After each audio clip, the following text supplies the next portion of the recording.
एक बार की बात है, महात्मा बुद्ध प्रवचन सभा में आकर मौन बैठ गए। शिष्य समुदाय उनके इस मौन के कारण चिंतित हुए कि कहीं वो अस्वस्थ तो नहीं। आखिर एक शिष्य ने पूछ ही लिया, भंते, आप आज इस तरह मौन क्यों हैं?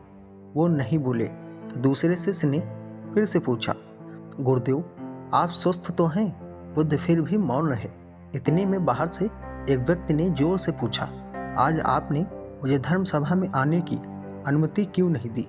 बुद्ध ने कोई उत्तर नहीं दिया और आंखें बंद कर ध्यान मग्न हो गए। बाहर खड़ा व्यक्ति और जोर से बोला, मुझे धर्म सभा में क्यों नहीं आने दिया जा रहा है? धर्म सभा में बैठे बुद्ध के शिष्यों में से एक ने उसका समर्थन करते हुए कहा, भंते, उसे धर्म सभा में आने की अनुमति प्रदान कीजिए।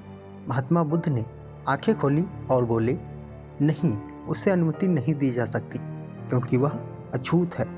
शिष्य ने पूछा, अछूत मगर क्यों? सारे शिष्य सुनकर आश्चर्य में पड़ गए कि भंते, यह छुआछूत कब से मनाने लग गए? महात्मा बुद्ध ने शिष्य समुदाय के मन के भावों को ताड़ते हुए कहा, हाँ, वह अछूत है। वह आज अपनी पत्नी से लड़कर आया है। क्रोध से जीवन की शांति भंग होती है। क्रोधी व्यक्ति मानसिक हिंसा करता है। इस क्रोध के कारण ही शारीरिक हिंसा होती है। क्रोध करने वाला अछूत होता है क्योंकि उसकी विचार तरंगे दूसरों को प्रभावित करती हैं। उसे आज धर्म सभा से बाहर ही रहना चाहिए। उसे वहाँ खड़े रहकर पश्चाताप की अग्नि में तप कर शुद्ध होना चाहिए। शिष्यगण समझ गए कि छुआछूत क्या है और अछूत कौन है। उस व्यक्ति को भी बहुत पश्चाताप हुआ। उसने कभी भी क्रोध न करने का प्रण लिया। बुद्ध ने उसे धर्म सभा में आने की अनुमति प्रदान की। तो दोस्तों, अब हम दूसरी कहानी की ओर चलते हैं। बीता हुआ कल भगवान बुद्ध एक गांव में उपदेश दे रहे थे। उन्होंने कहा कि हर किसी को धरती माता की तरह सहनशील तथा क्षमाशील होना चाहिए। क्रोध एक ऐसी आग है जिसमें क्रोध करने वाला दूसरे व्यक्ति को जलाएगा तथा खुद भी जल जाएगा। सभा में सभी शांति से बुद्ध की वाणी सुन रहे थे, लेकिन स्वभाव से ही अति क्रोधी एक ऐसा व्यक्ति भी बैठा हुआ था जिसे ये सारी बातें बेतुकी लग रही थी। वह कुछ देर तक ये सब सुनता रहा, फिर अचानक ही आग बबूला होकर बोलने लगा, तुम पाखंडी हो। बड़ी बड़ी बातें करना यही तुम्हारा काम है। तुम लोगों को भ्रमित कर रहे हो। तुम्हारी ये बातें आज के समय में कोई मायने नहीं रखती। ऐसे कई कट वचनों को सुनकर भी बुद्ध शांत रहे। उसकी बातों से ना तो वो दुखी हुए, ना ही कोई प्रतिक्रिया की। यह देखकर वह व्यक्ति और भी क्रोधित हो गया और उसने बुद्ध के मुंह पर थूककर वहां से चला गया।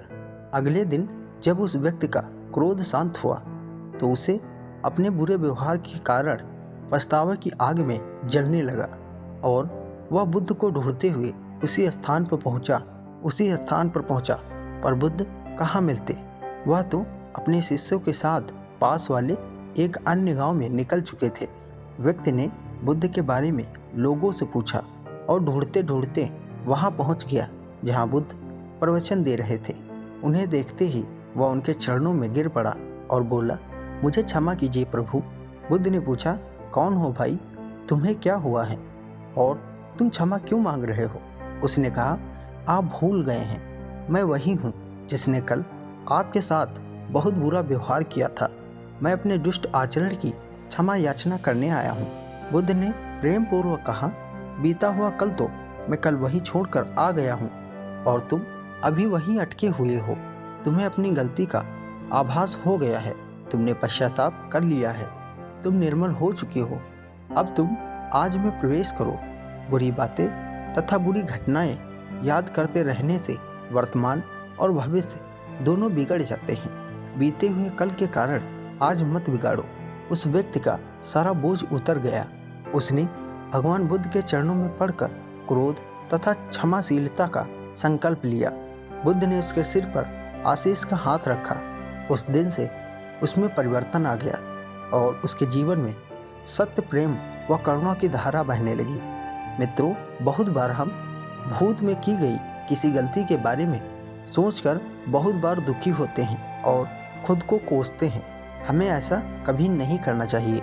गलती का बोध हो जाने पर हमें उसे कभी ना दोहराने का संकल्प लेना चाहिए और एक नई ऊर्जा के साथ वर्तमान को बेहतर बनाना चाहिए। तो मित्रों, अब हम तीसरी कहानी की ओर चलते हैं, परिश्रम के साथ धैर्य भी। एक बार भगवान बुद्ध अपने चाहने वालों के साथ किसी गांव में उपदेश देने जा रहे थे। उस गांव से पहले ही मार्ग में उन लोगों को जगह जगह बहुत सारे गड्ढे खोदे हुए मिले। बुद्ध के एक शिष्य ने उन गड्ढों को देखकर जिज्ञासा प्रकट की, आखिर इस तरह गड्ढे का खुदे होने का तात्पर्य क्या है? बुद्ध बोले, पानी की तलाश में किसी व्यक्ति ने इतने गड्ढे खोदे हैं। यदि वह धैर्यपूर्वक एक ही स्थान पर गड्ढा खोदता तो उसे पानी अवश्य मिल जाता, पर वह थोड़ी देर गड्ढा खोदता और पानी न मिलने पर दूसरा गड्ढा खोदना शुरू कर देता। व्यक्ति को परिश्रम करने के साथ धैर्य भी करना चाहिए। दोस्तों, अब हम चौथी कहानी की ओर चलते हैं। एक बार गौतम बुद्ध सिंकवा वन में पड़सत्या पर विराजमान थे कि हस्तक आलबक नामक एक शिष्य ने वहां आकर उनसे पूछा, बनते बनते कल आप सुखपूर्वक सोए ही होंगे। हाँ कुमार, कल मैं सुख की नींद सोया, किंतु भगवान कल रात तो हिमपात हो रहा था और ठंड भी कड़ाके की थी। आपके पत्तों का आसन तो एकदम पतला है, फिर भी आप कहते हैं कि आप सुख की नींद सोए। अच्छा कुमार, मेरे प्रश्न का उत्तर दो। मान लो किसी गृहपति के पुत्र का कक्ष वायु रहित और बंद हो, उसके पलंग पर 4 अंगुल की औस्तीन बिछी हो, तकिया कालीन का हो तथा ऊपर बितान हो और सेवा के लिए 4 लोग तत्पर हों, तब क्या वह गृहपति पुत्र सुख से सो सकेगा? हाँ भंते, इतनी सुख सुविधाएं होने पर भला वह सुख से क्यों ना सोएगा? उसे सुख की नींद ही आएगी। किंतु कुमार, यदि उस गृहपति पुत्र को रोग से उत्पन्न होने वाला शारीरिक या मानसिक कष्ट हो तो क्या वह सुख से सोएगा? नहीं भंते, वह सुख से नहीं सो सकेगा। और यदि उस गृहपति पुत्र को देश या मोह से उत्पन्न शारीरिक मानसिक कष्ट हो तो क्या वह सुख से सोएगा? नहीं भंते, वह सुख से नहीं सो सकेगा। कुमार, तथागत की राग दोष और मोह से उत्पन्न होने वाली जलन जड़ मूल से नष्ट हो गई, इसी कारण सुख की नींद आई थी। वास्तव में नींद को अच्छे आस्तरण की आवश्यकता नहीं होती। तुमने या तो सुना ही होगा कि सूली के ऊपर भी अच्छी नींद आ जाती है। सुखद नींद के लिए चित्त का शांत होना परम आवश्यक है, और यदि सुखद आस्तरण हो तब तो बात ही क्या है। सुखद नींद के लिए वह निश्चय ही सहायक होगा। तो दोस्तों, अब हम 5वीं कहानी की ओर चलते हैं। बुद्ध ने युवक को सत्संग का महत्व समझाया। महात्मा बुद्ध एक गांव में ठहरे हुए थे। वो प्रतिदिन शाम को वहां पर सत्संग करते थे। भक्तों की भीड़ होती थी, क्योंकि उनके प्रवचनों से जीवन को सही दिशा बोध प्राप्त होता था। बुद्ध की वाणी में गजब का जादू था। उनके शब्द श्रोता के दिल में उतर जाते थे। एक युवक प्रतिदिन बुद्ध का प्रवचन सुनता था। एक दिन जब प्रवचन समाप्त हो गए तो वह बुद्ध के पास गया और बोला, महाराज, मैं काफी दिनों से आपके प्रवचन सुन रहा हूँ, किंतु यहाँ से जाने के बाद मैं अपने गृहस्थ जीवन में वैसा सदाचरण नहीं कर पाता जैसा यहाँ सुनकर जाता हूँ। इससे सत्संग के महत्व पर शंका भी होने लगी है। बताइए मैं क्या करूँ? बुद्ध ने युवक को बांस की एक कटोरी देते हुए उसमें पानी भरकर लाने के लिए कहा। युवक कटोरी में जल भरने के लिए असफल रहा। बुद्ध ने यह कार्य निरंतर जारी रखने के लिए कहा। युवक प्रतिदिन कटोरी में जल भरने का प्रयास करता, किंतु सफल नहीं हो पाता। कुछ दिनों के बाद बुद्ध ने उससे पूछा, इतने दिनों से कटोरी में लगातार जल डालने से क्या कटोरी में कोई फर्क नजर आया? युवक बोला, एक फर्क जरूर नजर आया है। पहले कटोरी के साथ मिट्टी जमा होती थी, अब वह साफ दिखाई देती है। कोई गंदगी नहीं दिखाई देती है और इसके छेद पहले जैसे बड़े नहीं रह गए हैं, वो बहुत ही छोटे हो गए हैं।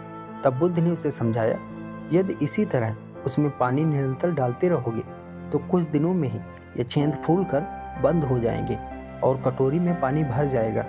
इसी प्रकार जो निरंतर सत्संग करते हैं उनका मन एक दिन अवश्य निर्मल हो जाता है और गुणों के छिद्र भरने लगते हैं और गुणों का जल भरने लगता है। युवक ने बुद्ध से अपनी समस्या का समाधान पा लिया। लगातार सत्संग से दुर्जन भी सज्जन हो जाते हैं, क्योंकि महापुरुषों की पवित्र वाणी उनके दिमाग विकारों को दूर कर उनमें सद्विचारों का आलोक प्रसारित कर देती है। तो दोस्तों, उम्मीद करता हूँ ये कहानियाँ आपको पसंद आई होंगी। अगर ये कहानियाँ आपको पसंद आई हैं तो वीडियो को लाइक करके अपने मित्रों के साथ शेयर करना ना भूलें और साथ ही साथ हमारे चैनल को सब्सक्राइब करके बेल आइकन को प्रेस कर लें ताकि मैं जो भी वीडियो डालूं उसका नोटिफिकेशन आप तक सबसे पहले पहुंचे। आपने अपना कीमती समय दिया, इसके लिए आपका बहुत बहुत धन्यवाद।